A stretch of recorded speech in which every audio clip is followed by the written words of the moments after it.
Prudence dans les rédactions de vos CV avant votre futur entretien d'embauche. Les cabinets de recrutement et les directions des ressources humaines ont constaté ces dernières années une augmentation des CV truqués ou tronqués. Un diplôme inventé, une expérience professionnelle quelque peu améliorée. Pour y faire face, une nouvelle règle s'est imposée. Emmanuel Mespled, Tatiana Daligo. Rédiger son CV, vendre ses expériences professionnelles, ses compétences, de la manière la plus alléchante possible. Un objectif, décrocher un travail à tout prix, quitte à parfois enjoliver un peu la réalité.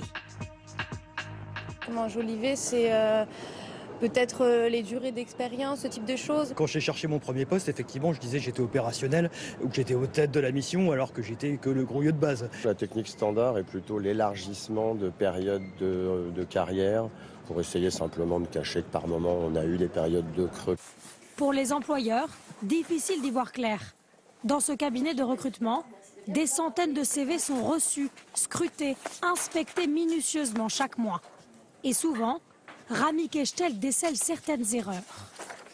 Ce CV-là, par exemple, est un CV très complet, puisqu'il y a une dizaine de pages, mais il y a une expérience qui a duré 2 ans, qui n'est pas mentionnée dans le CV. Elle est masquée. Le candidat a préféré rallonger l'expérience précédente, rallonger aussi l'expérience suivante, et ne pas parler de cette expérience-là.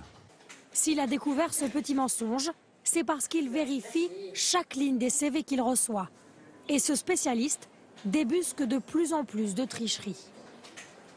Les mensonges les plus courants, c'est les mensonges liés au diplôme, c'est les mensonges liés aussi bien sûr à l'expérience, au niveau de responsabilité. La personne qui indique qu'elle a occupé un rôle, par exemple, de directeur de département, alors qu'elle n'a été que chef d'équipe. Alors pour ne pas se tromper sur leurs futurs salariés, les recruteurs utilisent de nouveaux outils, comme la vérification des diplômes. C'est la spécialité de cette PME de 15 personnes, unique en France, installée à Versailles. Je voudrais vérifier le diplôme d'un candidat qui a obtenu une licence professionnelle commerce. En France, 8% des candidats à un emploi mentiraient sur leur diplôme. Alors cette opératrice remonte à la source.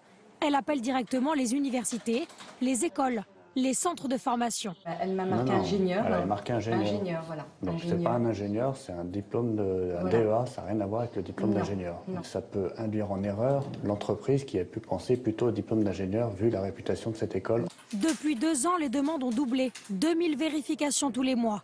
Car pour les patrons, l'enjeu financier est énorme. Impossible de licencier un salarié qui aurait été embauché grâce à un faux CV. Si pour l'entreprise c'est important d'avoir le diplôme, c'est à elle de le vérifier au moment de l'embauche. Sinon, elle ne pourra pas effectivement évoquer ce motif après coup.